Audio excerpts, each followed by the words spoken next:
everyone, and welcome to this week's Naked Truth. I know I just showed my hand and you're like, that's not naked. No, I'm actually wearing my Infinity Gauntlet piece of jewelry that Nate got me for my last birthday last year. And so it was funny when I saw Brie Larson and Scarlett Johansson wearing pieces of jewelry like this on the red carpet for Endgame. I was like, I did it first. Yeah. But not in like a mad way, in a very like, oh yay, more people are doing the same thing I was doing. That's awesome. Hey guys, so right off the bat, before we start the stream, I do want to say that this is about Avengers Endgame. We are having this live stream a day after the movie officially comes out, so do not spoil the Endgame. Hashtag don't spoil the Endgame. The first 80% of this stream is going to be spoiler free. So if you have not seen the movie yet, that's okay. You're welcome to stay here. And then at the very end, I'm going to do a big spoiler warning, put up a spoiler alert on the screen, and let everyone who has not seen the movie then leave us, and we'll have a little discussion after that. But the majority of the stream is going to be spoiler free, because I just said to someone yesterday, when I saw LaShawn McCoy's spoiler tweet, if you guys follow any football players, watch out for that one. He totally spoiled the ending. Don't go to his Twitter. I saw that tweet, and other friends of mine who have not yet seen the movie saw that tweet. And I was very sad, we should say. I was very, very sad. And I felt like, this is like telling a kid that there's no Santa Claus. That's what I feel like spoiling the Endgame is like. So please don't spoil the Endgame. I see some of you guys in the chat have seen the movie, some have not, but yeah, so Dennis says, I'm out, thanks for the warning. Not yet, you're okay now, but out later for sure. So for the non-spoilery part, no spoilers here, I just kind of wanted to talk about kind of like a very vague review. If you're thinking about seeing it and you're not sure if you want to go see it, which I'm pretty sure you're either fully on board at this point or you're not. Oh, funny. Guillermo Aguilar says, hey, Trisha, saw an Alienware ad before the showing with you in it. Totally yelped a little when I saw you. Yeah, I'm in an Alienware ad. Isn't that cool? I love their products, as you guys know. So that was very cool. Thanks for that. But yeah, so in general, my thoughts, a lot of my friends have not seen it yet, and they said on a scale of 1 to 10, what were your overall impressions of the movie? I say an 11.5. I really, really enjoyed it. I had a lot of emotions yesterday after I saw it, so I was like tweeting, I'm going in, and like Instagramming, I'm going in, and then you radio silence from me after, because it was really hard for me to put together how I was feeling. So I thought, you know what? It's a perfect naked truth. And again, these are going to be general vague terms because I don't want to spoil anything, but in general, I thought Marvel did what Marvel did best, and really played ping pong with the audience emotions in a way that helped a lot. So we dealt with, some very dark times, and then it would ping pong to something that was funny and give us some levity, so that you're not just like, oh, I'm dying the whole time, or just laughing the whole time and not really taking in the severity of what's going on. P.S. Wee says, I really loved it. That's awesome. Source Fed Nerd said it definitely wasn't what I was expecting. Interested. Dundorian says, I'm not interested in it as much. When it comes out on DVD, I'll watch it, but it's not a must-see for me personally. I was just talking to Whitney Moore the other day. We did a short job together, and she was saying that, she kind of feels the same way. But I think for most people that really felt invested in Infinity War with the cliffhanger and the way that ended, a lot of people are like, oh, I can't see this movie fast enough, which is why it's breaking so many box office records and that kind of thing. Another thing that I feel like when we talk about the emotion of this film, besides ping-ponging the audience back and forth, one of the things I thought it did really well is it really appealed to a sense of family in many different terms. Your chosen family, your biological family, and I feel like that's something that's pretty universal. Everyone can relate to having or not having, and what all of those feelings are in some respect. So I thought that this film really hit the nail on the head when it came to that as well. There's lots of fan service. There's lots of Easter eggs.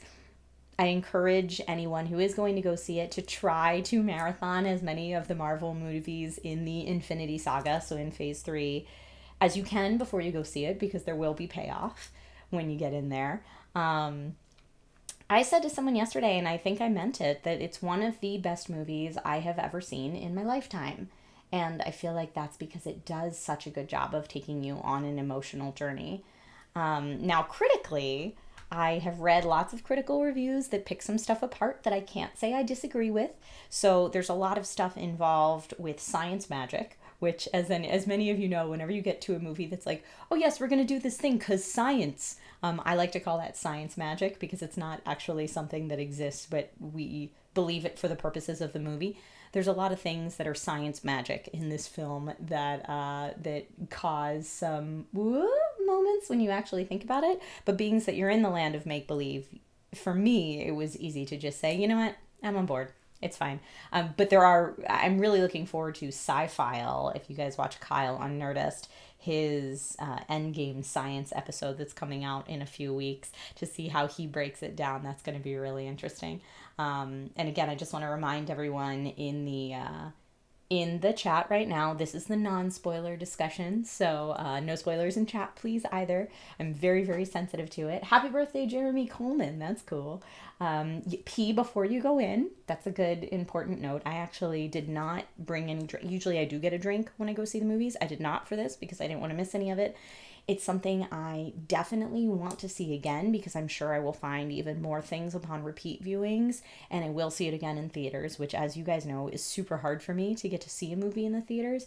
To even see Endgame, we had to, my husband had to take a day off work and we got a sitter for 6 hours, and that's how we made that happen. So for me, there's there's a lot of extra work that goes into going to the movies. But that being said, I will be seeing this one multiple times in theaters because I want to pick up, I just want to soak it all in. That's how good it was. That's how I felt. So now questions for you guys. What is it about any film that makes it in your top of all time? Like I said, I told someone that I feel like this is one of the best movies I've ever seen in my lifetime, and I meant it. So for you to say that, what makes a movie fantastic to you, I guess, is a better way to say it.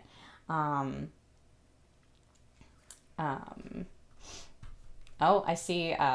Curtis, I don't think you're an asshole for that in chat, but I'm going to give it just a second for the chat to catch up with the stream right now so you guys can tell me what it's like that makes a good one for you. Garth McMurray says it's like Star Trek, where at the very end of the episode, they just have to connect some stuff and push some buttons while speaking science fancy words. Yes, exactly. That's science magic. That's exactly what I mean by that. Carmen Cortez says it cannot be reviewed as a standalone film. It is the conclusion and the emotional reactions for characters we've been interested in for over 10 years. Absolutely 100% yes. These are characters we have spent almost 11 years, over 10 years with, and that's why this film to me was so moving and so important, and the end to such a journey that has been with me for so long. And I know a lot of people film like that, and I agree, the movie as itself as a standalone film, that's not what I'm talking about. I'm talking about it as the conclusion to these characters we've been with so long. I think that's why so many times people like books better than films, because they've spent so much longer with the characters when they read a book. But in a film saga like this, that's not the case. I see Garth McMurray says, for a party I made Infinity Gauntlet snacks. I formed Rice Krispie treats into gauntlet shapes and then added M&Ms for the Infinity Stones. That's amazing. Kudos to you. I wish I had thought of that. So things that make movies wonderful to you. Guillermo Aguilar says special effects and CGI. I'm not very imaginative, so I like seeing stuff from creative people's perspective. That's awesome. Rex Sampaga says great story and memorable characters. I 100% agree. Michael King says also great directing. And Lucas didn't mess it up as a director. Heyo! Jefferson West says, I like a movie that doesn't spoon feed all the information to me. I hate when movies are predictable. Yeah, it's really fun for me to get to see a movie like what's the movie I'm thinking of? I want to say Vanilla Sky, but that's not exactly it. Oh, so let's say Eternal Sunshine of the Spotless Mind, where you kind of have to piece things together as you go. El Pollo says, an amazing movie to me is something I can't wait to talk about with everyone. Yes, totally. Mal SJ says, what makes a movie great for me is a good story with likable characters with emotional moments and great humor. I agree with that 100%. So my other question to you guys is, now that we have kind of reached this end of an era, what they're calling the Infinity Saga, Phase 3, before we move into Marvel Phase 4, do you think that superhero fatigue is a real thing? Do you think people either are already feeling like, you know what, I'm kind of over it with the superhero thing, or do you think people will now say, I've gotten the conclusion that I needed and I'm good for a while. I need a timeout. Or you think that this will leave people wanting more and kind of open the door for DC and other properties to come in and fill that void. Now, that being said, we still have Spider-Man coming out and then lots of movies announced for Phase 4, so it's not like Marvel's going away anytime soon. I just want to know if you guys think that superhero fatigue is a real thing that's out right now. Desmond Mayfruit says, The League of Extraordinary Gentlemen was a very nice movie to me, so my opinion doesn't matter much since most sources find it a shit movie. You know what? I disagree. I think you should be able to like what you like and don't worry what other people say. And it's very funny as someone who is on social media quite a bit to say that, because when you disagree with people on social media, they get real angry at you real fast. But the naked truth, the whole point of this community and this discussion is that it's okay to disagree and have differing opinions. We can all learn from each other, and that's what makes the world go round. Curtis Jeremiah says, when you have a smart character who doesn't go to the basement when they hear a spooky sound, great film. Heyo. Jefferson West says, I could take a break from superhero movies for a bit after Guardians 3. I see what you did there. No spoilers, no spoilers, no spoilers, no spoilers. I'm going to say that in chat. No spoilers, no spoilers, no spoilers, no spoilers.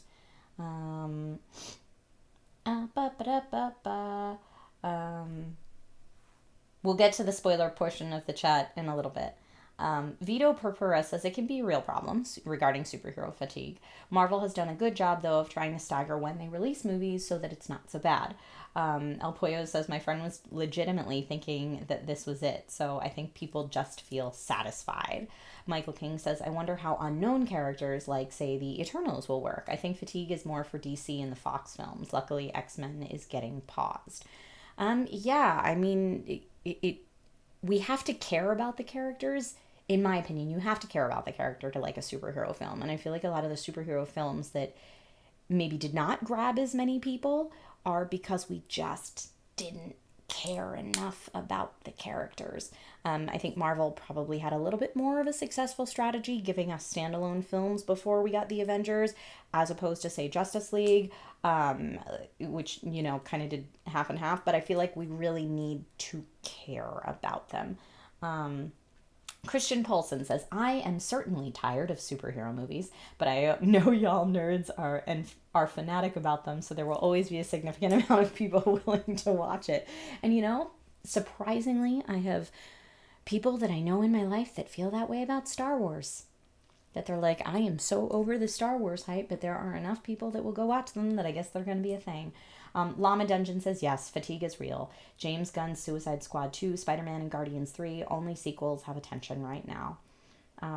Let's see. Garth McMurray says, I think it might be like Westerns. They were very popular, but then faded out, and now we get only a few each year. And maybe that way for superhero movies years from now. It might. That's true. Malas J says, Spider-Man Far From Home. I am looking forward to seeing, and I am interested what happens to Peter Parker, because we're invested in Tom Holland's Peter Parker, I think. Dun, dun, dun. Let's see. Yeah, SourceFed Nerd, this film does hit you in the feels. So anyway, let's now wrap up our no spoiler part of this film. So I'm going to take this moment to say, at this point, the rest of this video will be people who have already seen the film chatting about what happens in the film. So I'm putting this little spoiler warning right up here, and I'm going to say a very heartfelt thank you so much to everyone who came to watch this and join in this discussion that has not seen the film yet. I hope that I hope that no one spoils it for you. And if you want to go see it, I hope that you enjoy going to see it. Please remember to follow in all the places. I'll be Twitch streaming tomorrow morning. And if you have any suggestions for Naked Truth videos coming up in the future, maybe more personal stuff or just something that's going on with you that you really want to talk about, feel free to leave that in the comments down below. I always try to pull vlog suggestions from the community. So thank you again to everyone who's here who has not seen the movie. I do not want to spoil anything for you, but I feel like many people in chat that have seen the film, you're probably dying to talk about it because I know that I am. So this is going to be a place for this moving forward. Ooh, I like this comment though from Chiguo who says superhero is not a movie genre. You can have fantasy superhero movies, horror superhero movies, comedy superhero movies, western superhero movies, thriller superhero movies, so people don't get fatigued. I like that outlook on it. Yes, but that's because I also am totally fine with every kind of superhero that I could see. Okay, guys. Everybody get it? Okay. Bum, bum, bum. Everybody get the spoiler warning. Yes, run away. You've been warned. I love you all, and I will see you on the next Naked Truth. Bye to everybody who has not seen the movie. Okay, great. So now we've done it. This is the spoiler time. All right, so to everyone who saw the movie, what did you think? Tell me what were your overall impressions, like on a scale of 1 to 10? What did you think of the film? For me, the only critical knock I can give it, honestly, is the same that I would give any film that has time travel in it, which is the science magic I was referring to in the non-spoiler earlier portion of this vlog. Because I don't want them to know that there's time travel, even though I'm pretty sure everyone who saw Infinity War is like, obviously there's time travel, because how else are they going to fix this? So yeah, for me, anytime there's time travel, there's going to be complications with that. This movie tried to set up what their time travel rules were, and I think that, now granted I only saw it once, but I think that the rules, when the Hulk explained them, and later on when Tilda, is it Swinton or Swanson? I always forget. When she explained them, I think that they were a little bit different, because I felt like the Hulk was saying that even if you change something in the timeline, the linear timeline still exists. And then later we heard that if you change something in the timeline, an alternate timeline exists. And so there was a lot of things that then happened later in the movie that you're like, aren't they just creating 50 million alternate timelines? Like, even if they return the stones, which was the whole thing. This is the spoiler part. Yes, this is the spoiler part. I got a lot of 9s, 11s. 8.7 from Michael King. Carmen Cortez says it was a 10 for me. Chico says Hulk's PTSD was never resolved. Curtis Jeremiah says, I don't think I will ever be able to watch Back to the Future without getting upset again. Triatomo says, emotionally draining, but amazing. That's how I feel. Nate and I, because I went to see it with my husband, Nate, we were like, let's go back and see it tomorrow. And then we were like, I don't think I can emotionally handle that. Seeing it again 2 days in a row, so I'm going to have to wait a little bit. Garth McMurray says, I really loved it, 10 out of 10. My only criticism is that they didn't include any of the TV series MCU characters, like Luke Cage, Jessica Jones, Daredevil, Cloak and Gag. They did include some of the TV characters, and I thought it was a really, really lovely plug to Agent Carter. So, of course, we got Haley Atwell, but we also got Jarvis from the TV series. So I love those little cameos and Easter eggs, and there were fun things in there for the comic nerds, like Chris Evans saying Hail Hydra in the elevator and stuff like that, which, if you follow the comics, that was a big thing. Carmen, Tilda Swinton, thank you so much for that. Olmo says, I mean, in the context of the movie, time travel is still a new thing, so they could all be wrong without knowing it. That's 100% true, too. But Gra Lycan 609 says, I'll admit it, I cried in a lot of parts. Yeah, I think we all did. I actually brought a box of tissues because I knew that it was going to be a real tearjerker. And I was like shish-momming, passing around my box of tissues to everyone around us at the theater. Sheldon Marquez says, I liked it, but I'm sad we won't ever see some collaborations or team-ups that were in the comics. Other than that, I thought the last act felt rushed. I thought all the Asgardians were killed. 8 out of 10, says Sheldon. I thought the last act was pretty good. I think the biggest critique I've heard is that The end of Cap's story did not match the time travel rules that they put in place, because then what happened to Peggy's husband? Like, did he essentially erase Peggy's children from existence when we heard about Peggy's children before, or was he the husband all along? Which apparently the television show of Agent Carter always left it vague as to who she was going to end up with love interest wise, and maybe that was done on purpose because they knew all along this is where they were going. But because he didn't return through the time machine and he was just sitting there like he had lived out that existence, that's the part that doesn't work with the time travel rules. I get it. I get why it doesn't work. And you know what? I don't care. I thought that was a wonderful ending for Cap. It didn't make me mad at all. I was totally on board. He did what he had to do, and then he got to live a good life knowing that there was another Cap out there at that time doing all the stuff. So he finally got to relax, and I was totally down with that. Super sad for Natasha. Didn't see that coming at all. I don't know if you guys did, but I did think that it was a really good, like she always says, she has so much red in her ledger. She has so much that she's done that she needs to make amends for. And I thought that it was a nice way for her to take ownership of that and do this action to kind of resolve all of her inner issues. But the most depressing, and the fact that it was with Hawkeye, again, so sad. Ugh. Yeah, Gerabald says, I think Steve was Peggy's husband. A lot of people say that online. That's true. Totally a thing. And then, of course, Iron Man. Gordon Kelly says, I loved the whole Iron Man arc coming to an end. He always anticipated a Thanos-like event, and he paid the biggest price. Oh my gosh. Nate and I both, when all day after we saw it, we're like, I love you 3,000. Because it's just so sad. Chico says I cried most when Ant-Man found his daughter. Oh, such an emotionally moving scene by Paul Rudd. Just so many brilliant, not only written character moments, but performed character moments. This cast is amazing. I cannot say nice enough things about that. And Curtis Jeremiah says, so because Peter Parker died and it took 5 years before he could come back, does this mean he graduated school? The funny Peter Parker thing is, like, at the end we see him with a lot of his high school classmates that we know from his films, which, if we're obeying the time travel rules, mean they were all vanquished and just came back now. Otherwise his friends would actually be 5 years older than him and not in high school anymore. It's not as big of a difference when we see the adults, but when you look at a high schooler, it actually would be a big difference if that were the case. Cap getting told both Mjolnir and Stormbreaker at the same time was pretty epic. I agree with you 100%, Vito Purpura. I think that was really cool. He was worthy, which again, like, we knew that this was going to be Chris Evans' last movie as Cap. So that was a really beautiful moment for his character, for those of us who love him. Garth McMurray says, out of the two of them, Natasha and Hawkeye, I expected Hawkeye to die and say, tell my family I love them. Yeah, that point, I feel like everyone in the theater was like, but, because it kept changing. Oh my gosh.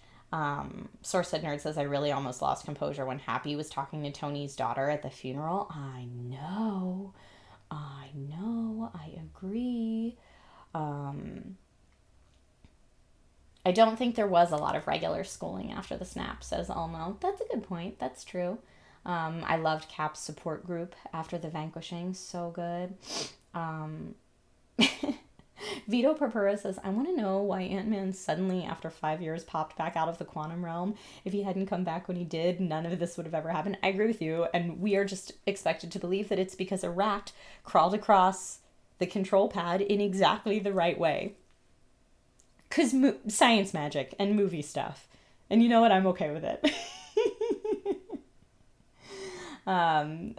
So good.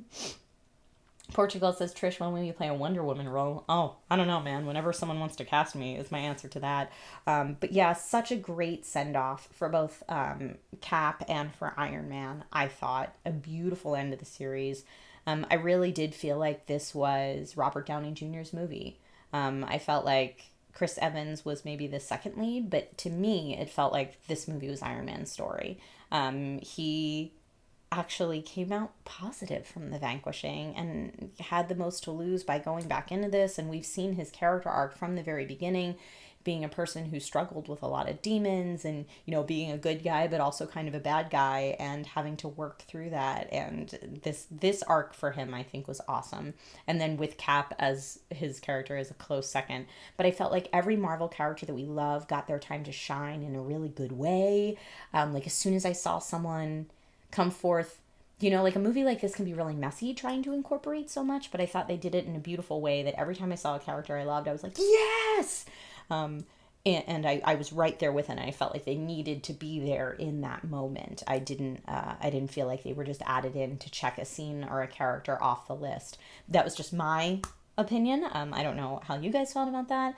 I thought they did a great twist with or I thought that they did a really great job with Captain Marvel's use in it, because a lot of people were worried that Captain Marvel would be too OP, and what if she just comes in all Deus Ex Machina and saves the day, and is that gonna like ruin the movie or be it cheap or whatever? But I think that they did a really good job using her and also finding a way that she could be taken out in a critical moment of the fight. Jig says, plot twist, the rat equals Loki. Totally true. Another timeline complication. Loki disappeared with the Tesseract, so maybe the rat was Loki. If that's in the same timeline and the Hulk's right and it's a linear timeline versus alternate. There's so many questions with science magic. This is always the problem with these movies. Hawkeye killed it in the movie, says Frankie Richard.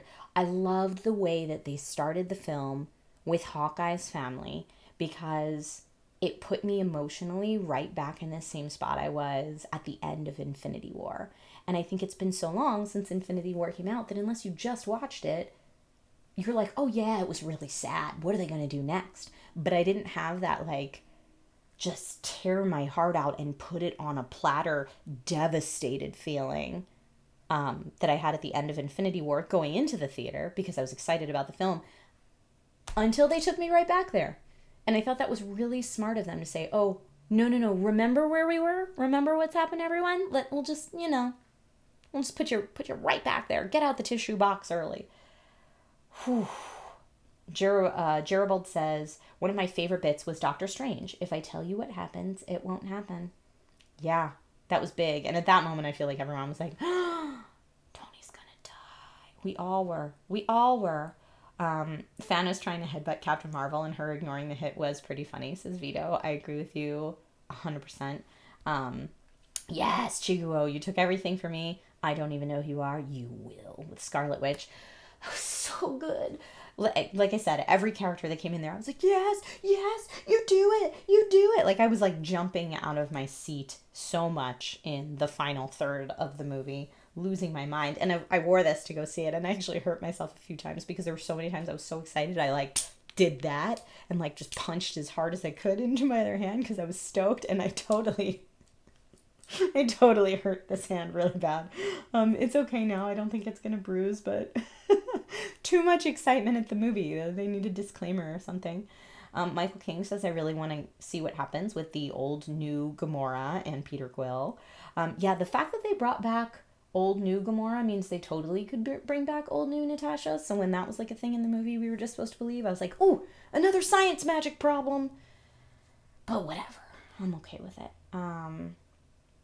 Everyone clapped in the theater I went to when Spider-Man reappeared, says Grawlykin. I know, everybody wanted that. And yes, Triatom 07, all the female heroes fighting together was the best. That was one of my gauntlet hand ouchie moments for sure. Pepper Potts in a suit was crazy, says Jared. I was calling that since before we even went into the movie. I knew that was going to be a thing. So when that happened, it was another punch the gauntlet moment for me. And yes, the next Guardians of the Galaxy, a lot of people are saying we're going to get the Asgardians of the Galaxy, now that we have Thor there. Now, actually, the Asgardians of the Galaxy was a thing that happened in the comics, but it was different characters. It wasn't that mashup. So at least it pulls something. Darkest Argentum says, Avengers Assemble. Me, finally! I know a lot of people got hyped for that too. And how did you guys feel about the new Cap? So everyone I know was speculating, like, okay, it's Chris Evans' last film. We're going to lose Steve Rogers somehow. We don't know how. Is the shield or is the mantle, going to be passed to Sam or Bucky? And I loved how they set up that moment in the end where both of them walked forward And then Bucky was like, you go. And I was like, oh. So I don't know how everybody felt about that, but I thought that was beautifully well done. Random says, I saw it when it first came out because I didn't want spoilers. I think that's a great idea. That's why Nate took off work. That's what we did. Let's see. All I can say is I can claim that I have the body of a god. Oh my god, America's ass was the funniest thing to me because it totally was perfect when Tony Stark said it, and it was so funny. And then later when Cap said it, I lost my shit in the theater. It was so good. And that's the other thing. That's the other line that Nate and I have been walking around the house saying. That's America's ass. Oh, so good. So good. Oh, Vito says it was never going to be Bucky. Like Natasha, he has too much red in his ledger. That's a good comment. Yeah. Awesome. Curtis says, Deadpool to become the new Captain America. Calling it now. That would be a choice. Yeah. That would be a choice, for sure. Ooh, Darkest Argentum says, I get the vibe that Steve and Bucky discussed it before Cap time traveled and Bucky told him to give it to Sam. Maybe. Good point.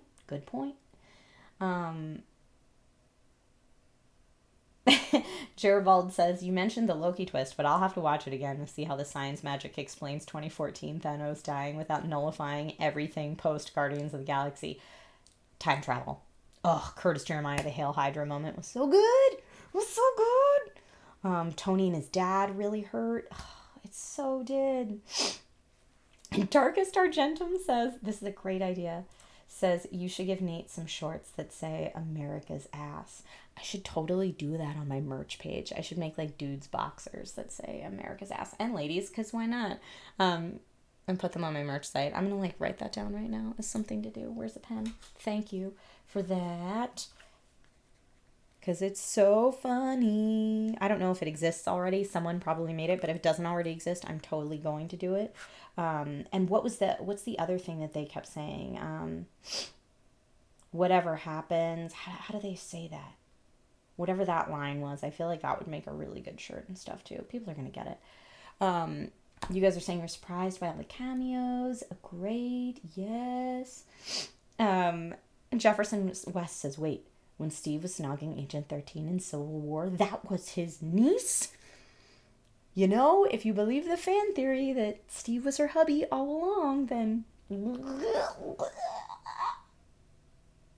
time travel problems. So anyway, my overall wrapping it up is time travel problems aside, because that's always going to be a thing, but I don't want to stop having movies about time travel because they're fun, so whatever. All of that aside, I thought the movie did a great job as the end of a very long and lovely story that we're all invested in. I thought it was great justice for all the characters. I thought the performances were beautiful. I thought the writing was great. I thought the humor was on point. I will definitely be seeing it again, and I hope that everybody else enjoyed it as well. Kongaful says, oh, you're talking about why Gamora's gone. Oh, I believe Tony erased everyone that wasn't part of that timeline and he never met Gamora. Interesting theory. I'm going to have to go down the internet rabbit hole on all of these. But I just wanted to say thank you all so much who did come to the spoiler warning part of this episode, as well as the people who were here and left a little bit earlier. Thank you for being here. It's been very cathartic for me to get to talk about it because I saw it yesterday and I'm trying to keep my mouth shut. So this was really, really nice and I appreciate you all. And if there's one thing this movie made me do after I left the theater is A, buy a crap ton of comic books, but also B, hug the people that you love very closely. That's what I think this movie did. It was a great reminder to do that. So go out and hug the people that you love and care about very closely and enjoy the rest of your weekend. Okay, guys? Before I cry, I can't even think about this movie without crying. God, it's so good. We've been streaming for almost 35 minutes. All right, y'all, I gotta go. The next time I'm going to be live streaming is tomorrow morning on my Twitch channel. It's a video game giveaway stream. You don't have to do anything to enter the giveaway besides be there. So if you're into Vigimo games and you want a chance to win, stop by my stream. It's going to start at 10 a.m. Pacific time tomorrow on twitch.tv/Trisha Hershberger. And yeah, that's it.